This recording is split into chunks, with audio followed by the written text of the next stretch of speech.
नमस्कार, स्वागत है आपका यूट्यूब चैनल छत्तीसगढ़ टुडे में। दोस्तों, आज है 9 फरवरी 2021 दिन मंगलवार और आज के छत्तीसगढ़ करंट अफेयर प्रश्नों को हल करेंगे। तो चलिए दोस्तों शुरू करते हैं। हमारा पहला प्रश्न है, छत्तीसगढ़ सरकार ने असम के उद्योगपतियों को छत्तीसगढ़ में किन 2 उद्योगों की स्थापना के लिए विशेष आमंत्रित किया है? हमारा आंसर है ऑप्शन बी, चाय व बांस। मुख्यमंत्री भूपेश बघेल ने असम के दौरे पर जोरहाट में असम के उद्योगपतियों के प्रतिनिधिमंडल से मुलाकात की।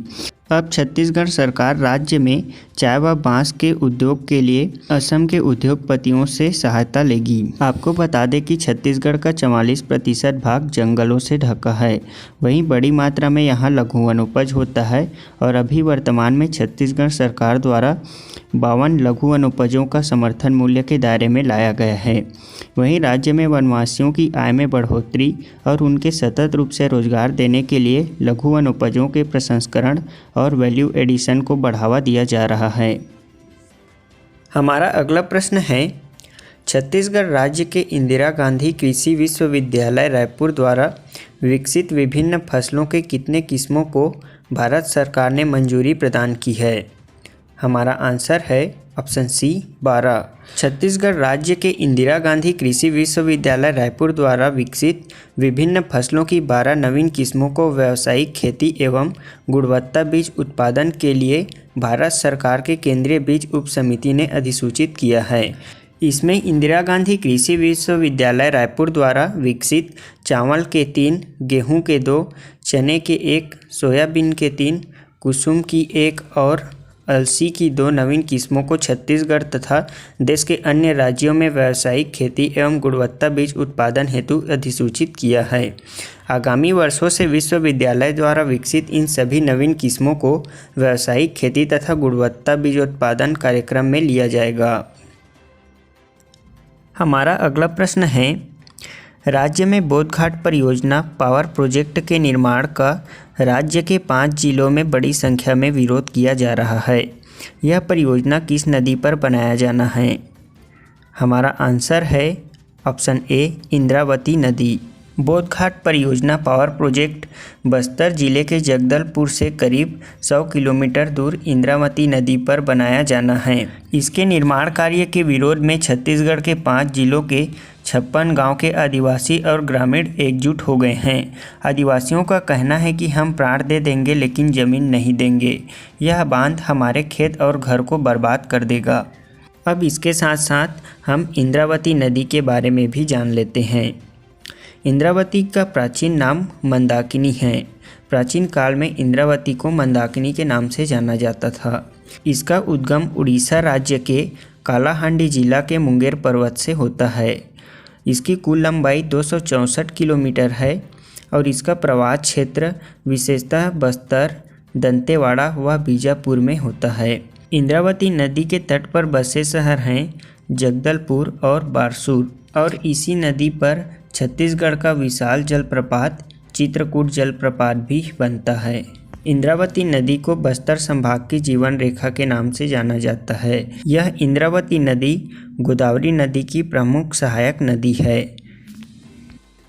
हमारा अगला प्रश्न है, राज्य में शहीद महेंद्र कर्मा तेंदुपत्ता संग्राहक सामाजिक सुरक्षा योजना के तहत राज्य के कितने लाख तेंदुपत्ता संग्राहक परिवारों को सामाजिक सुरक्षा प्रदान करने का लक्ष्य है?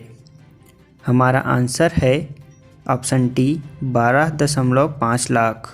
शहीद महेंद्र कर्मा तेंदुपत्ता संग्राहक सामाजिक सुरक्षा योजना के तहत छत्तीसगढ़ सरकार द्वारा 12.5 लाख तेंदुपत्ता संग्राहक परिवारों को सामाजिक सुरक्षा प्रदान किया जाएगा।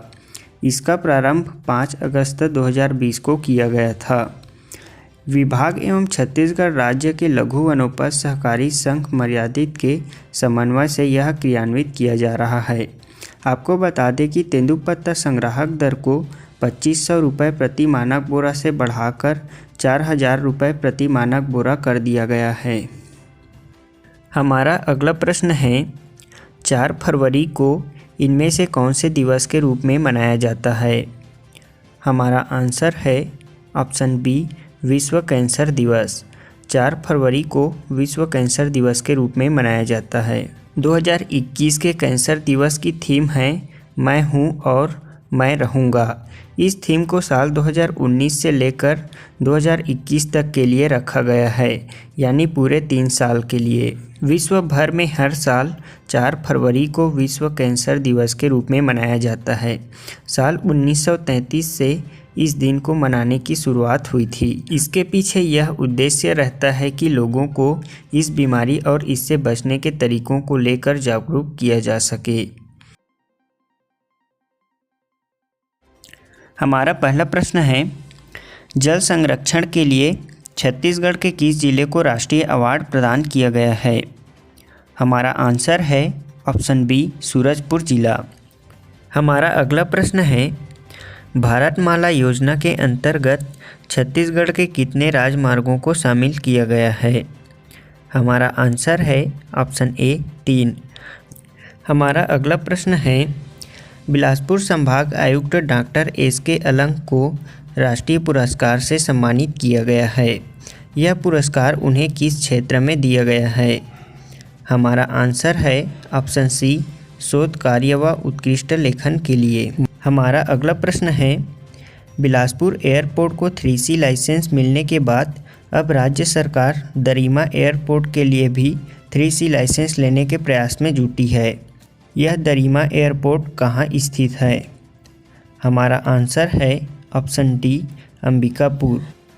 हमारा अगला प्रश्न है, ग्लोबल इनोवेशन इंडेक्स 2021 में भारत को कौन सा स्थान प्राप्त हुआ है? हमारा आंसर है ऑप्शन बी, 50वें। ग्लोबल इनोवेशन इंडेक्स में भारत 50वें स्थान पर है। हमारा अगला प्रश्न है, 8 फरवरी से भारत में प्रारंभ होने जा रहे संयुक्त सैन्य अभ्यास युद्ध अभ्यास का 16वां संस्करण किन 2 देशों के मध्य संपन्न होगा? हमारा आंसर है ऑप्शन सी, भारत व अमेरिका के मध्य।